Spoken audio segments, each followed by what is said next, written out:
Amigos de Letras de Café, bienvenidos. Gracias por acompañarnos siempre. Esta entrega es muy especial, primero porque vamos a hablar de artes plásticas esta semana. Vamos a hablar de pintura y de cómo va el arte dominicano.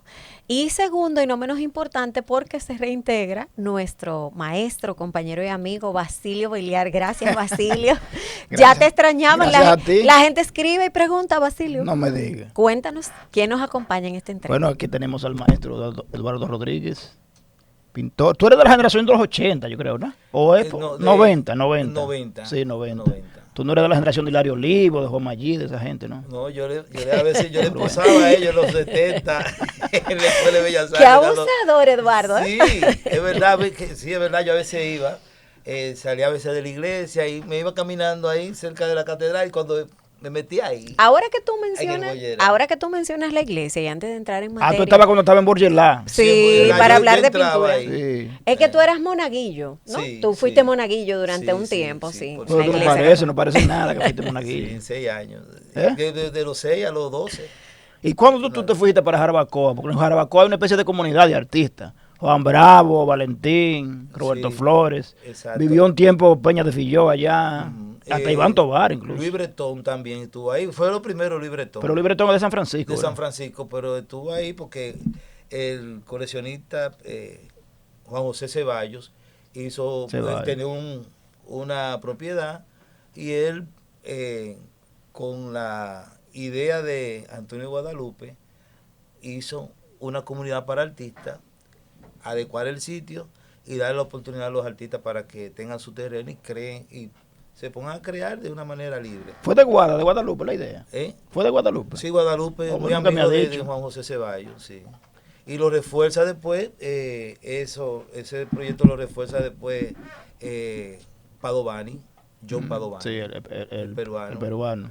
Que él le hace una serie de restauraciones, mayormente de las obras de Giorgi Morel a Juan José Ceballos. Sí. Y ahí como que le da más forma al proyecto. Pero van turistas a comprar cuadros a Jarabacoa.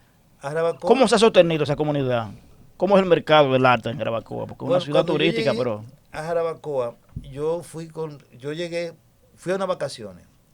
En esas vacaciones de Semana Santa, eso fue en el 92, veo que las condiciones de vida y la forma de Jarabacoa, como yo duré una semana, veo que la calidad de vida es diferente. Santo Domingo en el 92, si recordamos, era Balaguer presidente, habían tapones, no habían esos elevados, no había nada. Entonces, pero había tantos tapones en el 92, ¿no? En el 92, sí. No sé, para cruzar la zona oriental, bueno. para acá, era una odisea. Era porque que no había... Recuerde que no habían túneles ni elevados. Ni esa infraestructura vial no estaba. No estaba todavía la carretera Duarte, que se hace después de la muerte de Pedro Rivera, que se acelera. La ampliación que se hizo de dos vías. Y todo eso, sí. Como fue senador, y bueno, murió siendo senador. Y veo todo este contraste de Santo Domingo y Jarabacoa muy, muy favorable para mí como pintor estar en Jarabacoa. Pero tú lo que querías era como paz, tranquilidad, contacto con la naturaleza. Exacto, lo que busca todo artista, sí, creador. Pero luego está el tema de la comunicación, de que te conozcan, dónde exponer, cuáles galerías de arte hay, no hay museos. Pero en ese tiempo yo gozaba de cierta aceptación con mi trabajo. Por eso fui a Jarabacoa, porque desde ahí podía hacer lo que yo quería. Cuando yo veo Jarabacoa digo, pero ven acá, aquí esto es una fuente inagotable. ¿Por qué nos han puesto a hacer esto? Entonces, digo, este es el sitio como para yo afincarme y beber de la naturaleza y aprender de ella.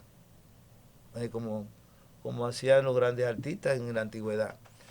Entonces, ese motivo me enamoró de estar en Jarabacoa. Sí, creo que sí. Pero Eduardo, antes de nosotros adentrarnos profundamente en todo lo que ha sido ese recorrido de tu vida artística, es muy productivo, por cierto, y reconocido, hay un nacimiento para todo. ¿Cuándo tú descubriste que ese artista se quería convertir en pintor? Eso fue muy joven, muy niño, desde niño. Bueno, Desde niño a mí eso, ¿por qué? tú estudiaste primero en la Escuela de Bellas Artes, ¿no? No, mi formación es diferente. Es anterior. Muy anterior. Sí. Yo, al lado de mi casa, se hacían publicidad exterior. Ujú. Entonces, quienes hacían esa publicidad exterior eran artistas. ¿Quiénes? Era, bueno, a ellos conocí a Francisco Muñiz. Ahí también yo llegué a ver a Ramón Oviedo Claro. haciendo... Al maestro Oviedo. Vi Que vivía en Santo Domingo Este. Sí, Sí. a Ochoa, que hizo una promoción una vez. Ulloa. Ochoa. Ochoa era un pintor de Ah, letrero eso no y lo caricaturista No lo Sí, yo tengo conocía. algo que de vivía era de San Pedro de Macorís. Ujú. Llegó a la capital y trabajó en varias cosas de circos y eso. Hizo una campaña muy acertada en los 80, a principios de los 80, que llenó Santo Domingo con un niño en pamper que decía, educa al niño con el arte. Él llenó Santo Domingo en ese tiempo con siempre un niño gateando con un pincel o con un biberón en la boca, pero con un pincel. No Educa recuerdo. al niño ¿Tú con el recuerdas? arte. ¿Tú lo recuerdas, Lisa? No recuerdo. Algo recuerdo. Sí, entonces, ese de esos artistas, Ujú. otros apellidos Morales, otro Polín, gente que hacían ilustraciones grandes. Eso te influyó. Pero- Claro, y aprendí que era al lado de mi casa, al lado. Pero luego fortaleciste Sí, ese, claro, ese conocimiento en fortalecí. Bellas Artes de manera académica, ¿no? En la no, yo aprendí en los talleres. Yo no te- En los talleres y después iba a ¿Pero los talleres de quién? En De el ellos. taller de en los- Oviedo. en los talleres de carteles. Ah, ok. Ahí en eso, Ah, porque aquí ya. ahora se hace en plotter. Sí. Sí. Lo que hacía lo que hace el plotter ahora eran los pintores Claro, que lo hacían. claro. Vallas gigantes, ilustraciones de botellas y todo eso. Sí. Yo llegué a pintar mucho en el estadio Quiqueya. ¿Y no trabajaste en publicidad, en agencia publicitaria? Sí, pues sí, trabajé haciendo, bueno, yo llegué a hacer potizos y cosas para anuncios de televisión, yo muy jovencito. Pero, Muy pero ya en Bellas Artes, de manera formal, ¿quiénes fueron tus maestros? No, yo no fui a Bellas Artes. Ah, ¿tú no fuiste? Sí, no, yo no sé, yo aprendo en el camino. Ah, ok. De muchachito aprendo, ya, yo Tú eres- salgo a una exposición ya formal a los 19, a los 21 años. Tú eres Pero- autodidacta, entonces. ¿Se Sí, puede decir? autodidacta. Pero Claro. Eduardo, Pero, yo... sé, autodidacta, pero yo creo que con esa persona yo aprendí Sí. cuál es la estructura, cómo La composición. la composición, cómo La perspectiva. medir, perspectiva, las proporciones. Sí. Entonces, porque viendo otra gente, porque autodidacta es que es el mismo, pero yo pienso que siempre hay alguien que te enseña, o un libro. Los libros para mí ha sido la fuente de sabiduría. A mí, porque es que en los libros yo tengo, no un profesor, yo tengo cientos de pero profesores. los libros te enseñan a pintar. ¿Eh? Te enseñaron a pintar. Claro. ¿De qué Hay un manera? libro de un ejemplo de Parramón. El Ah, gran bueno. libro de la acuarela de Ah, Pero Parramón. tú dices los libros de didácticos, claro. Sí, de el gran libro de la aprendizaje. acuarela. Sí, sí. Y entonces, Hay una colección. es una colección, entonces después tú Esos vas son- mirando ahí la bibliografía que tiene ese libro y tú te vas buscando esa bibliografía Sí. y vas alimentando tu curiosidad, ¿tú me entiendes? Bueno, además, esa es una colección didáctica que es sobre técnicas de acuarela, óleo, acrílica. Exacto. Y exacto. también hacer paisajes, composiciones, bodegones, etcétera. Sí, sí, Sí, anatomía y todo anatomía eso. artística. Ahora, en el camino he tenido, me he tropezado con grandes maestros. Sí.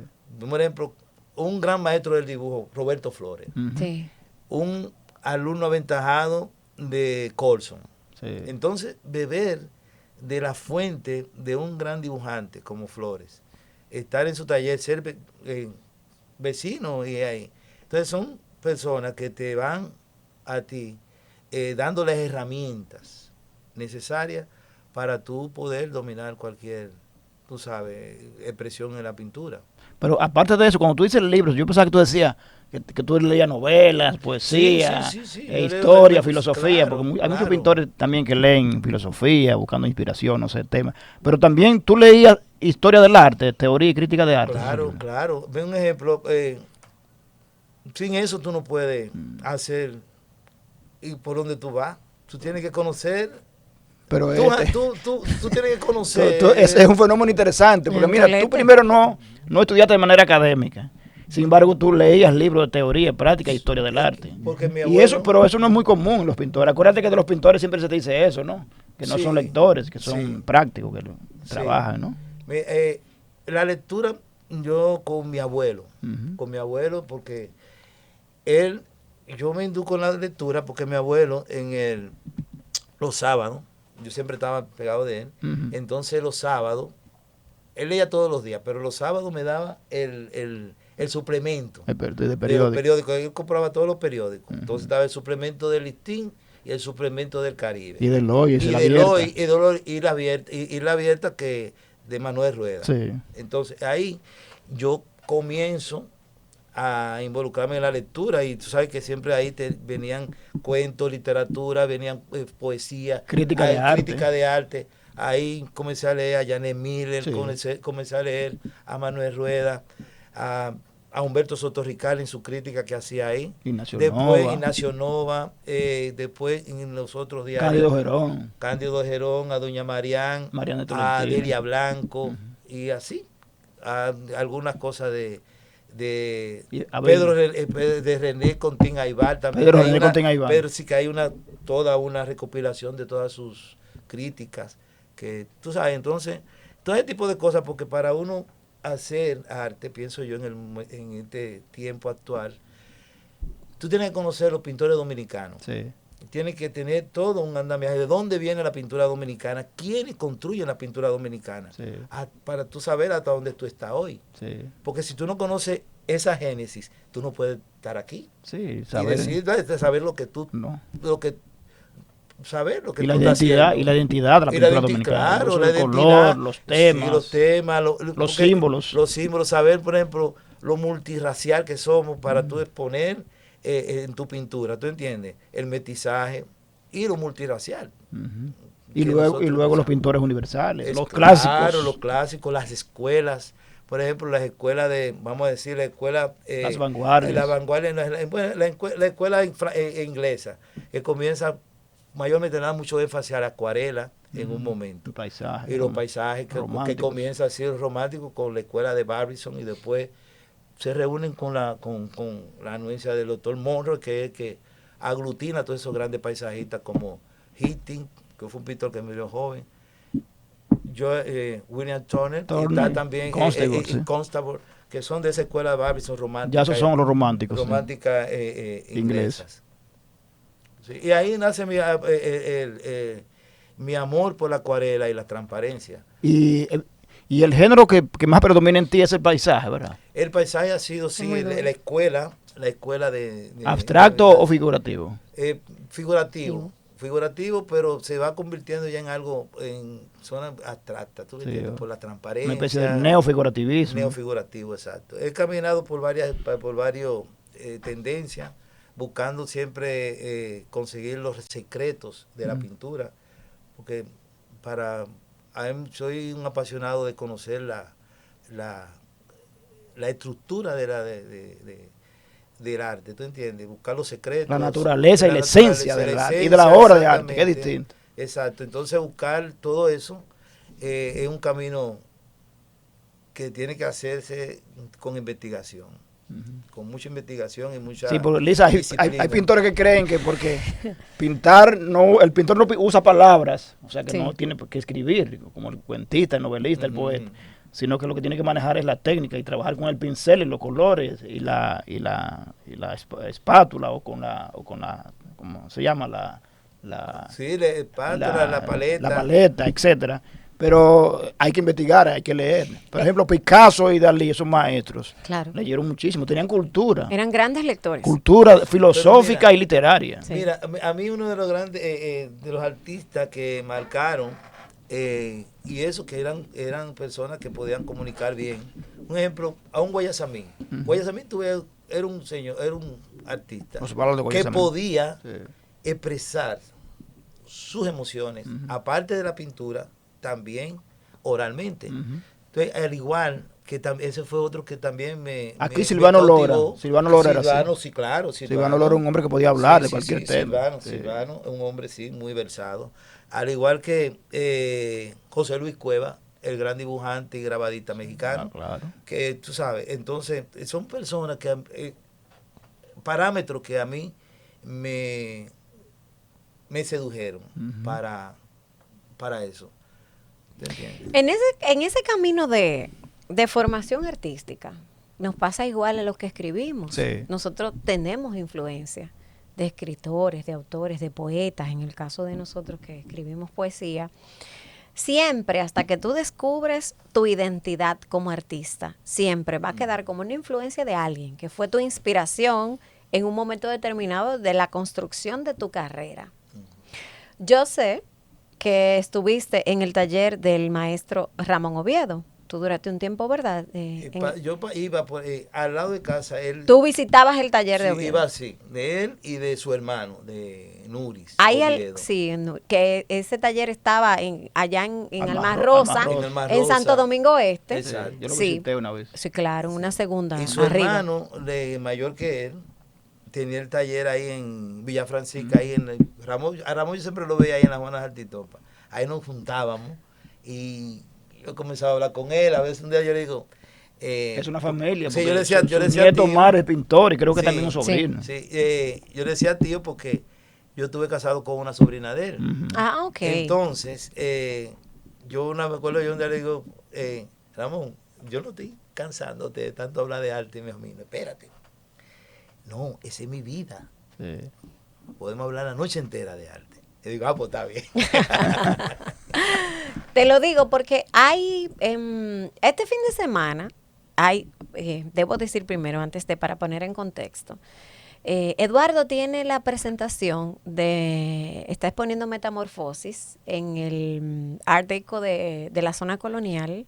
Se llama Imperium Art Deco en la zona colonial.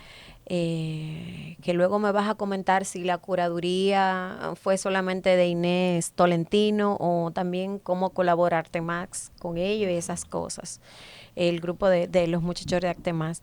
Y la pregunta te la hago porque fuera de cámara nosotros conversábamos sobre las diferentes técnicas que tú empleas, sobre todo en los paisajes.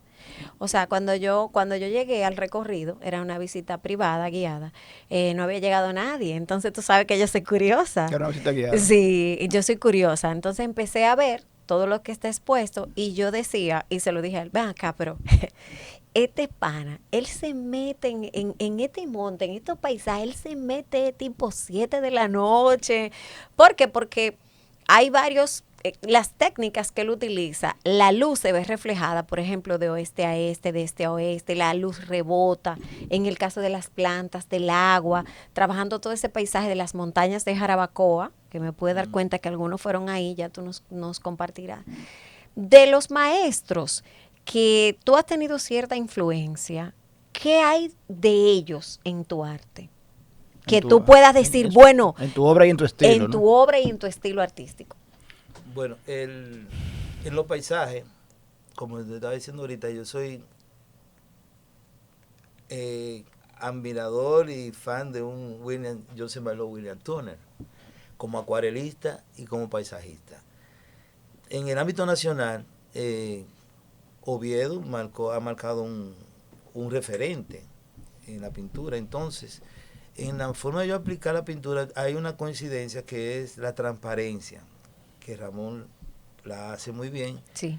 Pero lo que es la atmósfera en el paisaje y todo eso viene de William Turner y de la escuela de los maestros de la escuela de Luxon, los maestros del río Luxon, a donde hay unos grandes artistas donde ahí ellos pueden... De Edward Hooper. Edward Hooper, sí, y está el otro... son varios, no me acuerdo los nombres ahora. Pero Hooper hacía una especie de paisaje metafísico. Paisaje metafísico. Entonces la amplitud, el escenario de grandes, tú sabes, que tuve grandes extensiones a donde tú puedes ver la proporción y todo eso. Esa escuela me ha ayudado mucho. Me ayudó mucho a tú tener lo que son las proporciones, los accidentes del terreno, las topografías, los volúmenes y la perspectiva atmosférica, tú sabes, la perspectiva de la luz. La perspectiva aérea y lineal. Aérea. Exactamente. Entonces, tú poder interpretar el aire, todo eso, tú sabes, observación de esos grandes maestros, interpretando, llevarlo a mi emoción, a mi interpretación personal. ¿Te entiendes? Uno va cogiendo y en el camino uno va desprendiéndose de toda esa influencia y queda tu esencia. Tu estilo, tu voz, tu personalidad. Yo creo que tenemos que hacer una primera pausa. Sí, vamos a hacer el primer corte. Ustedes, por favor, estamos conversando muy interesante. No se muevan, regresamos. Sí.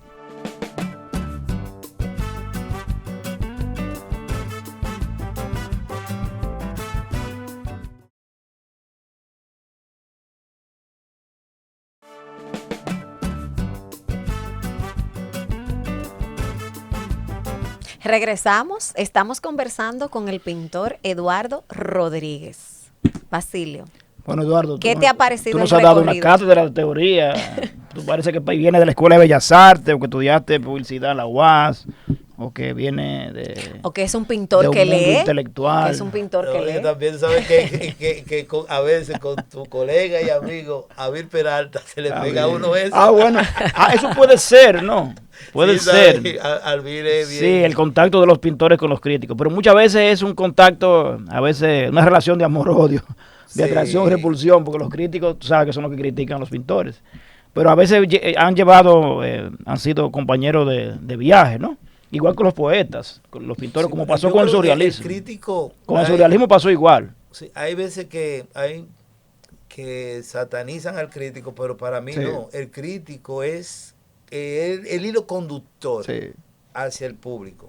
O sea, como tú decías, que hay veces que el artista no explica su obra y el crítico es la vía. Sí, pero ha habido grandes pintores clásicos que también escribieron tratado de la pintura. Leonardo da Vinci, Cellini, Durero, que fueron teóricos del arte y que escribieron Vasari. Vasari. Giorgio Vasari. El primero. Sí, pero ese fue historiador del arte, ¿no? Sí, y fue el que hizo la primera historia del arte. Se llama Vida de grandes artistas, de pintores, arquitectos y escultores. Sí, ¿no? Y que tuvo una época bien importante para la humanidad.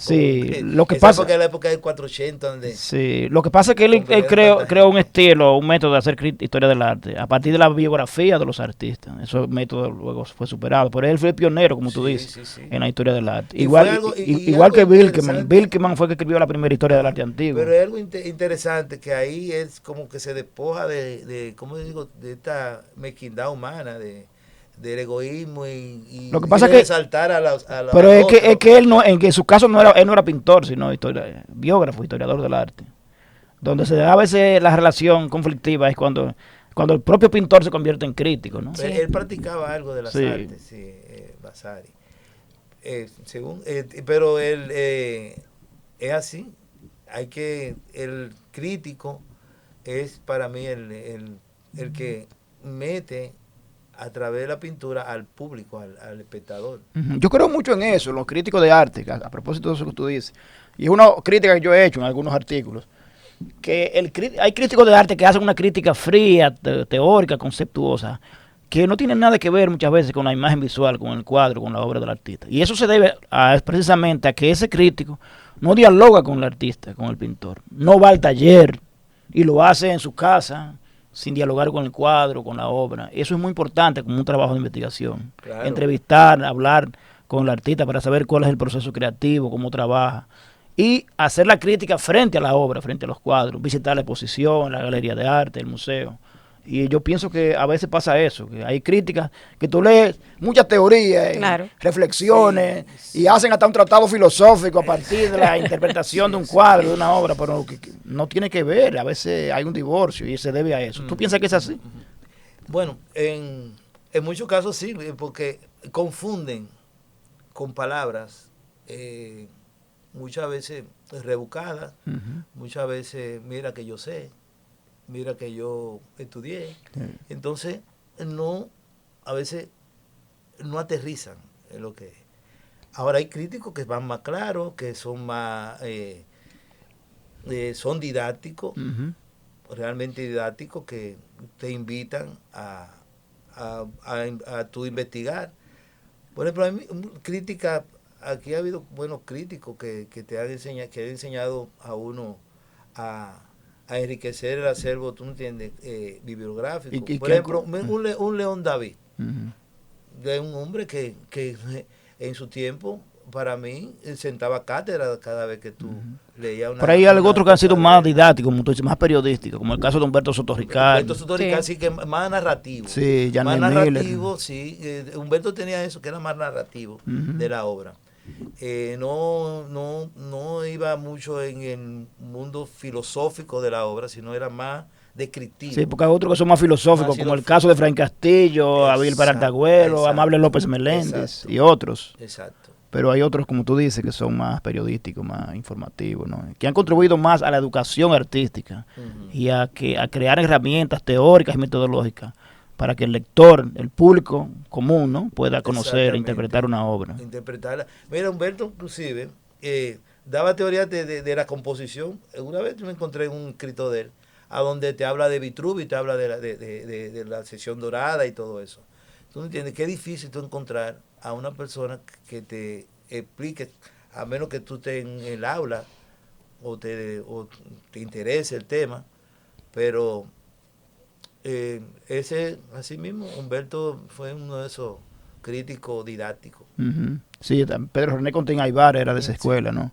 Sí. Luego vinieron algunas teorías de académicos, de intelectuales, egresados de Europa, que asumieron teorías semióticas o estructuralistas, que complejizaron mucho la crítica de arte. Y creo que contribuyó mucho para que se alejaran los lectores de la comprensión de la obra de arte, de los artistas, en cierto modo. Y otra cosa que hace mucha falta en el país, y es los suplementos culturales. Sí, exacto. Eso era fundamental. Está... Solo existe Areíto de Loy. Que ya no es como suplemento, sino como una página, porque aquella no se... No, cambió el formato ahora. Tiene muchas páginas, debe tener 16 o más. ¿Tiene algo? No, pero siempre la hace Amable López Meléndez. Y a Delia Blanco a veces hace, Plinio Chaín, José Herrera. Sí. Es un suplemento que realmente ha contribuido mucho al fomento de la obra de arte y de los artistas dominicanos, como lo hacía Isla Abierta, por ejemplo. Isla Abierta, sí. Pero tú tienes razón, los suplementos fueron muy importantes, porque muchas veces los catálogos que se distribuyen en la exposición se quedan en el público que va esa noche, ¿no? Y no llega al público en general. Mientras que un suplemento, como tú dices, lo leen en Montecristi, en Jarabacoa, o fuera del país. El público conocía a sus artistas plásticos a través de esos suplementos. Sí, aparte de los catálogos que se hacían, ¿verdad? Exacto. Y de la difusión, como, ¿no? Como una tirada más masiva, ¿verdad? Los rotativos de los periódicos. Yo era coleccionista de catálogos. Yo no me perdí una exposición de pintura en los años 90 en la zona colonial. Fíjate que después que cerraron, eso me lo dijo una vez José Ramón Medina, en la Casa de Bastida, cuando estaba el voluntariado de las Casas Reales. Él dice que cuando cerraron ese lugar murió el arte en la zona colonial. Murió. Eso era un activismo. Cada 15 días había una exposición individual o colectiva con Rosa María Vicioso. Y uno hacía el recorrido, ¿te acuerdas? Por todos los museos. Y se hablaba de arte y luego íbamos a la cafetera a conversar con los pintores. Y había un diálogo interactivo entre los pintores, los intelectuales, los poetas. García Márquez estuvo ahí en el Museo de las Casas Reales. Ahí en el Museo de las Casas Reales. Tú sabes, se celebró el cumpleaños, me parece, de Pedro Mil y de Bosch. Y Pedro Mil ahí leyó en sus 80. El hostal Nicolás Diobá. En el la tertulia que hacía Verónica Ascensión. La noche en grande de la poesía de Llorar Monó.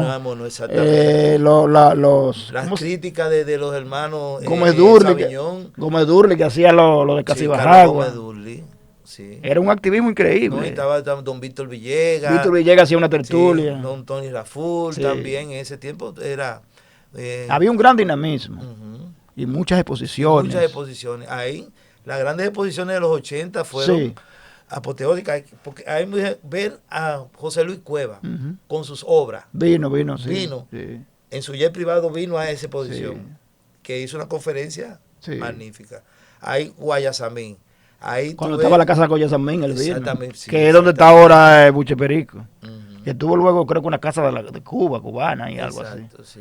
No, era increíble. Era un ambiente cultural muy enriquecedor. Silvano Lora hacía en el Conde ¿tú te acuerdas? Sí, los sí, sábados. sí, los sábados se hacía Pintura mira, en la calle. Una de las actividades que se hacían en esos tiempos, en los finales de los 70, comienzos de los 80, Silvano Lora, junto con otros artistas, iban a los parques, iban con manojos de papeles y cogían la pintura y la ponían en fraquito. A todo el niño que pasaba por ahí, ¿te gusta pintar? ¿Te gusta? Le daban una cosa, siéntate ahí un ratico para que te haga. Sí. Eso lo llegué a ver varias veces. Increíble. En el Parque Riquillo vi yo a Silvano Lora en eso. Muchos niños de esos a lo mejor son pintores hoy. Sí, sí, puede ser. Sí. Sí, que le despertara ese interés. Había un gran dinamismo, ¿no? Y como que había un diálogo mayor entre los poetas y los pintores. Bueno, muchos pintores de los 80 también fueron poetas. Sí. Y en los 70, ¿no?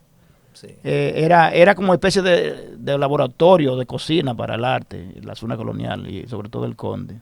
Y esos espacios, ¿no? Había otros, el Hostal, ¿cuáles más? Se me olvidan algunos. Estaba el Hostal, y galerías que desaparecieron, como Nubo, ¿te acuerdas? Nubo, claro. De Porfirio Herrera, que estaba en la Independencia. Sí, que eso se sumaba y estaba también Un circuito. Araguá, que estaba Mildred frente al parque. Sí, era un circuito. Araguá Mildred hizo varios concursos. De dibujo, era como de dibujo. No, y de pintura para jóvenes. Ajá. En ese tiempo. Era increíble, Lisa. Tú no te acuerdas de eso, tú estabas chiquita. Bueno, a lo mejor ojalá retomen eso, ¿verdad? Ojalá retomen. Bueno, el Ministerio de Cultura hace la noche larga de los museos, Nosotros, que ya tiene un tiempo, pero eso es 2 veces al año, creo, o una, ¿no? Yo creo que nosotros aquí, cuando hemos abordado temas como este, que hemos realizado algunas críticas constructivas siempre, porque lo que queremos es el rescate cultural de muchas actividades que antes se realizaban, retomarlas. Sí, a eso porque el arte no solamente transforma, sino que fortalece la identidad como país y como ciudadanía.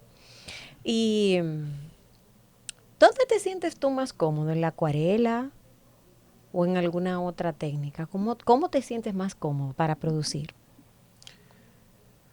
No, porque yo te lo digo porque la metamorfosis, que es muy variada, tiene acuarela, tiene otras técnicas y tiene dibujo. Sí. Bueno, yo diariamente dibujo. Diariamente. Como debe ser.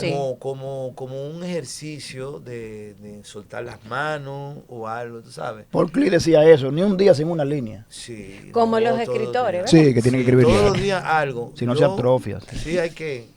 Y mira, eso nace hace muchos años. Mi abuelo. Ese que tú haces pintura y dibujo. Sí. Dibujo, blanco y negro a color. Sí, blanco y negro. Acuarela, óleo, acrílica, todo. Tinta. Mira, bueno, ahorita te enseñaré el último dibujo que hice yo aquí. Pero yo siempre tengo que estar dibujando. Eso es como un vicio. Un vicio. A donde quiera que yo estoy, tengo algo. Claro. Es como un desafío a un espacio. Para que no se te olvide, ¿no? No, es un espacio, te llega una idea o una sensación. Estoy en un banco esperando algo. Un boceto tú haces, ¿no? Sí. Y me entretengo con eso. Pero es algo así. Y entonces yo puedo cualquier medio, pero yo el dibujo, eso para mí es lo máximo. Lo más íntimo que yo puedo. ¿Tú te sientes mejor dibujante o más cómodo o eres más dibujante que pintor? Yo digo que combino las dos cosas. Bien. Y dentro de los géneros, tú te sientes más un paisajista que un bodegonista, ¿no? Yo me siento un creador, yo me siento un inquieto, que ya ve el paisaje ya lo convierte en otra cosa. Sí, lo transforma en ficción. Sí. Yo pienso que tu paisaje tiene mucha deuda con el surrealismo, ¿no? Y sobre todo con el hiperrealismo surrealista. Sí. En lo que he visto, por algunos símbolos, que tienen que ver mucho con el sueño, con lo onírico. ¿Cierto? Sí.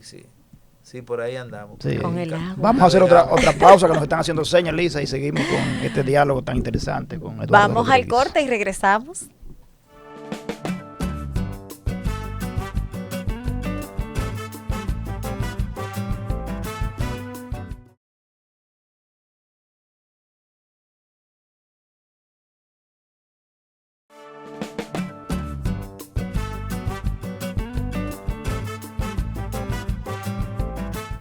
Bueno, seguimos este diálogo, Lisa, con la Yo estoy pintura admirada porque y el yo pintor estoy admirada Eduardo porque esta es Rodríguez. mi burbuja Sí. y además yo visité este fin de semana pasado, visité la exposición Metamorfosis en la zona Además tú colonial. estuviste estudiando pintura, ¿no? También, Yo también sí. en una época en la UAS Cuando, estudiaba publicidad. cuando éramos un poquito más jóvenes. Sí, por ejemplo, Norberto Santana me dio clase de dibujo.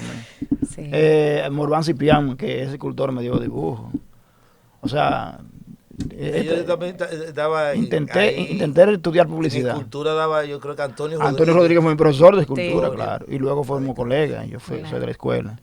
Eduardo, entonces, tú ahora mismo tienes una exposición que se llama Sí. Metamorfosis. ¿Por qué se llama Metamorfosis? ¿Dónde se está exponiendo? ¿Cuántos cuadros tiene? ¿Cuál es la técnica, los temas que tú trabajaste en esta exposición individual? Metamorfosis. ¿Y cuál es, qué número es esta exposición individual? Esta es la número 4. Mm, La 5. 5. La 5. El Metamorfosis es. Yo vengo hace más de 25 años haciendo la transformación en mi pintura. He ido trabajando y he ido recopilando obras en ese tiempo. Siempre manteniéndome de algunos trabajos de dibujo y obra, pintura de paisajes, de lo cual yo he ido desarrollando en Jarabacoa. Entonces, Metamorfosis porque abarca una transformación que se ve en el tiempo y el espacio con esta obra. Cuando van a ver mi taller, ahora recientemente, hace varios meses, va unos muchachos y quieren ver mi pintura. Ahí comienzan a verla y se entusiasman, van y vuelven de nuevo. Ya dicen, mire, queremos hacer una exposición de usted, que estos muchachos son jóvenes y eso. Entonces, entre ellos hay uno que es hijo de Inés Tolentino, se llama Max.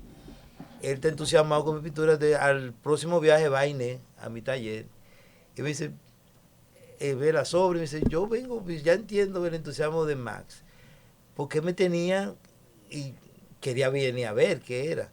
Entonces ahí comenzamos a hacer la selección de las obras.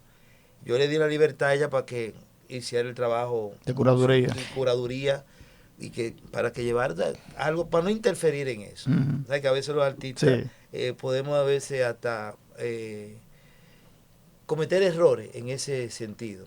¿Tú entiendes? Porque es una especialidad. ¿Quién le puso los títulos a cada cuadro? ¿Tú mismo? Yo la asocié las obras, yo le puse los títulos. Entonces, hizo la curaduría, salió ella muy satisfecha de lo que vio. Entonces, ella lo que hizo fue, yo hice como una pequeña antología, para que se vaya caminando y la gente tenga un sentido de lo que estoy haciendo. Entonces ese es el nombre Metamorfosis, porque tú ves el cambio gradual que se da en la obra. Entonces que no se ve un salto cuántico, sino tú ves una conducción en el tiempo. Y entonces cuando ya me presentan todo, me entusiasmé a participar en lo que ellos me invitaban, una individual. Y coincidencial, cosa del estilo, y como dice, en ese sitio donde estábamos hablando de esta exposición, en ese sitio yo iba cuando estaba muchachito uh-huh. a hacer tareas ahí con mis amigos, que eran monaguillos algunos también, eran de San Francisco de Macorís y esa familia vivía ahí. Entonces era de ellos, no sé, pero yo iba ahí siempre, y ahí en ese lugar cuando me dijeron, es aquí la exposición, yo me estremecí, porque ahí en Elizabeth jugando ahí una vez me partí el diente de adelante con 9 años, 10 años. Eso no se olvida. Que no se olvida nunca. Entonces, cuando me dijeron que era ahí, eso fue algo como muy, tú sabes, chocante. Como cuando te dan tan, y digo, pues de ahí que tiene que ser la exposición de Metamorfosis. ¿Y las anteriores exposiciones dónde han sido? Bueno, puse en Alemania, en Frankfurt, en el marco de una actividad turística cultural uh-huh. que se hace en Alemania. Entonces ahí hice una colección de pintura que la compró el Neckermann, que son dueños de la línea aérea de Lufthansa. Ellos me compraron la colección en ese momento. Sí, eso fue en el 99. En el 99-2000. ¿Y aquí en el país dónde tú has expuesto? He puesto en el Museo de la Casa Reales. He puesto una vez en el Hotel Meliá, hice una exposición que se llamó Los Ángeles Caídos. Después otra individual en la Universidad Católica Santo Domingo. Esa fue Paisaje de la Montaña. La próxima fue en Centro Mirador. Se llamó la arquitectura del paisaje. Con Abel Peralta fue el curador y fue el crítico. El curador y el crítico. Sí, Abel trabaja para el Museo Mirador. Y aquí en este escenario que nuevo, que es Inspire Art Deco. Entonces, Jarabacoa, ¿qué tal? ¿Te inspira el clima, el paisaje? La calidad de vida de Jarabacoa en aquel momento. ¿Ha influido en tu paisaje, en tus temas? En mis temas y la tranquilidad. Sabes que en Santo Domingo muchas veces hay mucha distracción para el creador. Yo soy al revés. Yo cuando tengo 2 días Jarabacoa me aburro y quiero bajar. Sí, no ha conectado con los dioses de la montaña, con los dioses del Olimpo. Yo siempre fui durante 15 años o más al Festival de Poesía de la Montaña que fundó Tati Hernández. Bueno, siempre iba por 2 o 3 días, pero con muchos poetas, era un ambiente muy agradable. De asfalto. Sí, en el Centro Salesiano. Pero sí, para compartir, ¿no? Y a leer poesía, pero pienso, no sé, quizá Jarabacoa es un ambiente para eso, ¿no? Pero entonces hace falta lo otro, que haya público para que vayan a las exposiciones, que haya galería de arte, que haya un museo, no sé. Allá, cuando iban los turistas franceses, europeos, se interesaban en las obras de arte.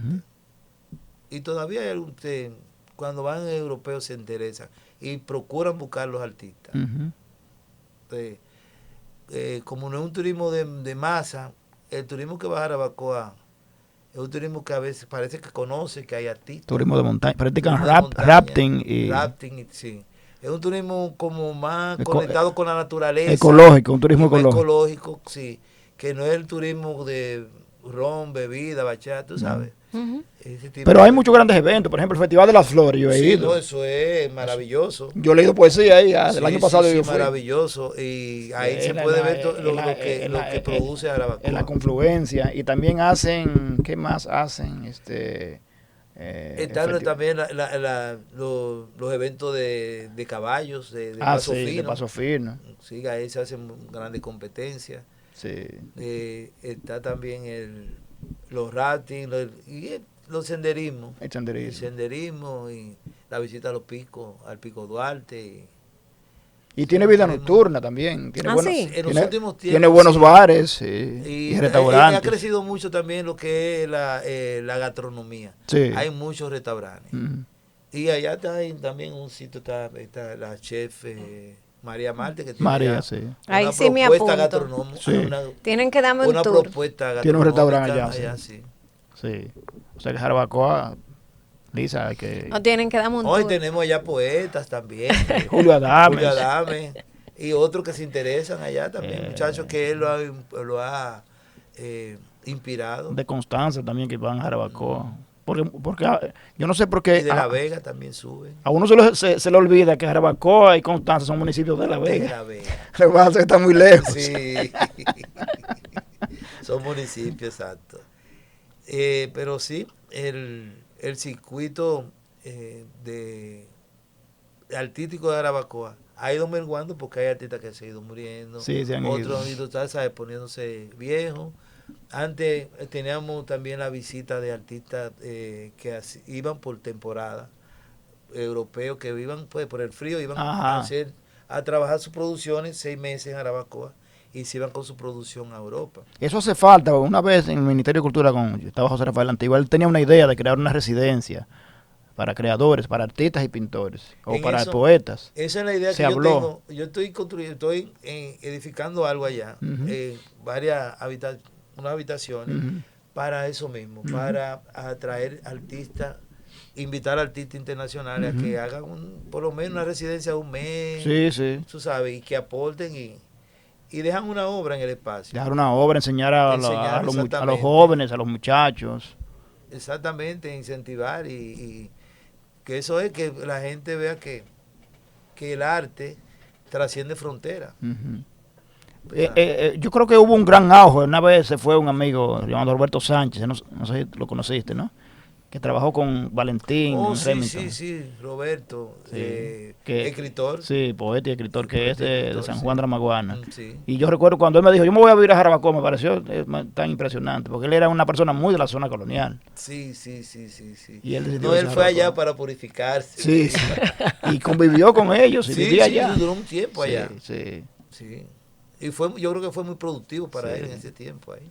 Eso ha sido muy importante. Bueno, Jarabacoa es un núcleo, un centro importante, ¿no? No solo turístico, sino para el arte, porque yo creo que no pasa eso con Constanza, o con Punta Cana, o con Puerto Plata. Es decir, que Jarabacoa ha creado una especie como de nicho. Interés. Sí, es un paradigma para que los artistas hagan y crean su obra. Juan Bravo es un buen gestor cultural. Juan Bravo ha sido el que más tiempo ha permanecido. Sí.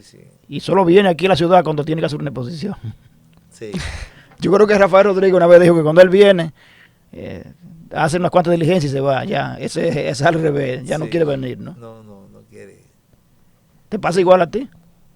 ¿Tú no quieres venir? No, yo vengo, porque yo soy de aquí de Santo Domingo, tú sabes. La residencia artística ya. Exacto, pero Santo Domingo siempre hay que venir a coger un poco de yodo del malecón. Quizás a Jarabacoa le hace falta un poco también conectar, quizás por el tema de la montaña, con Santiago, ¿verdad? Sí, en eso había unos amigos que hemos estado haciendo ese maridaje artístico, ¿verdad? Entre Jarabacoa y Santiago. Sí. Hemos hecho algunos ensayos Okay. con la anuencia de ya desaparecido empresario o mentor Mike Kelly, que es un tipo, era una persona mecena y amante del arte, buen coleccionista. Entonces estábamos haciendo eso de atraer los artistas de Santiago a Jarabacoa y los de Jarabacoa a Santiago, porque por ejemplo en Jarabacoa está la Casa de la Cultura, que hay una sala de exposiciones, que tristemente últimamente no se están haciendo actividades puntuales. Eso hace falta. Entonces, para o el ayuntamiento, o que el ayuntamiento tenga una sala de exposiciones. Sí, para una sala bien bonita, a donde Geo Ripley ha hecho varias exposiciones y ha expuesto también su música ancestral ahí, ¿entiendes? Y folclórica. Se nos olvida Reyson Peralta. ¿Tú lo conoces? Reyson Peralta, poeta. El jacal taíno, frente al centro salesiano. Nosotros íbamos. Tenía un bar, hasta un hotel, tiene ahí. Construido por él mismo, porque él es arquitecto. Era arquitecto. Y lo construyó de raíces y de madera y de palo. Tipo palafito. Sí, un palafito. Y entonces ahí él tiene su galería y su taller. Sigue ahí él, ¿verdad? Sí, entusiasta. Ese fue un muchacho que estudió arquitectura en los años 90 y se fue a vivir allá. Sí, él es de Jarabacoa. Porque él es de allá. Sí, Reyson. Poeta también, publicó un par de libros de poesía. Sí. Entonces, en UTESA, volviendo al tema, en Santiago, tienen su sala de exposiciones, hacen actividades. Entonces, la idea de nosotros, pero la muerte sorprendió a Don May, de esas conexiones de Jarabacoa, Santiago.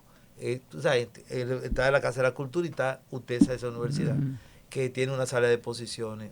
Y hay también otro sitio en Santiago, está la Casa de Arte. Casa de Arte, claro. Casa de Arte en Santiago. Con Fernando Cabrera y todos esos muchachos. Hacen arte vivo. Quizás hace falta un festival de arte, ya no de poesía. No de poesía, pero de arte nada más ya, porque ya existe... porque también existe también el festival de jazz y el de jazz que se hace mucho en Santiago. No, y en San Jarabacoa, José de las Matas. Sí, en Jarabacoa también. En San José de las Matas es muy famoso el de jazz. Sí, el de jazz. O sea, en Santiago y el de Puerto Plata. Santiago es el sitio donde más se difunde el jazz en el país. Sí, señor. Sí. Pablito Mirabal y todo. Sí, increíble. Rafaelito. Y Fellé Vega, Cookie, Sandy Gravier, el mismo Carlos Estrada. Quique Estrada, Carlos Estrada, sí. Sí, un grupo de músicos importantes. Pero también ahora Jarabacoa puede aprovechar que, por ejemplo, crear una extensión de la UAS, creo que en Constanza, me parece. Creo que en Constanza. Constanza, pero allá había una universidad agroforestal en Jarabacoa. ¿Sigue esa universidad? Sí, sigue ahí, la universidad, o la UAFAN. O sea, Sí, ahí se pueden hacer exposiciones. de Meriño. Exacto, ahí se pueden hacer exposiciones. Sí, no, pero como te digo, hay una sala de exposición ahí que está ahí, al lado del ayuntamiento, y bien hecha. Uh-huh. O sea, bien estructurada. Tiene sus atractivos, ¿no? Sí. Lo que hace falta es un programa. Un programa y un apoyo que sea oficial de la sindicatura, del ayuntamiento, no sé, y del Ministerio de Cultura. Sí, reunir la fuerza viva del pueblo. Uh-huh. Bueno, eso nos acabó el tiempo, Lisa, parece. ¿Tan rápido? Eso creo. No, pues entonces nos están haciendo 6. Nosotros vamos a comprometer. Fíjate qué interesante, cuando los temas son muy interesantes y hay mucho que compartir con la audiencia, pues el tiempo vuela. Vamos a comprometer a Eduardo para que lo adelante cuando se den todas esas cosas de la residencia con los talleristas de arte y esas cosas, y tengan actividades allá en Jarabacoa o en cualquier otro sitio. Mándala, Eduardo, para nosotros darle seguimiento desde aquí y apoyarla. Y también invitar a toda nuestra audiencia a que se den cita. La exposición individual está en Empyrean Art Deco. Ese es un hotel boutique que está en la Isabel la Católica 314. Ahí están expuestos los cuadros de la exposición Metamorfosis de Eduardo Rodríguez. Sí, como Kafka, ¿verdad? Una metamorfosis. Claro. Gracias. Yo creo que ahora lo traducen como la transformación, porque decían que era un error, que no es una metamorfosis que hay en la obra, sino una transformación. Sí, que es distinto. No, es matar al padre, prácticamente, y para que quede tú. Sí. Gracias, Eduardo. Gracias a ustedes por el favor de su sintonía. Gracias. Y nos encontramos en una próxima entrega. No se olviden de leer, por favor. Y vayan a ver la exposición. Claro, por supuesto.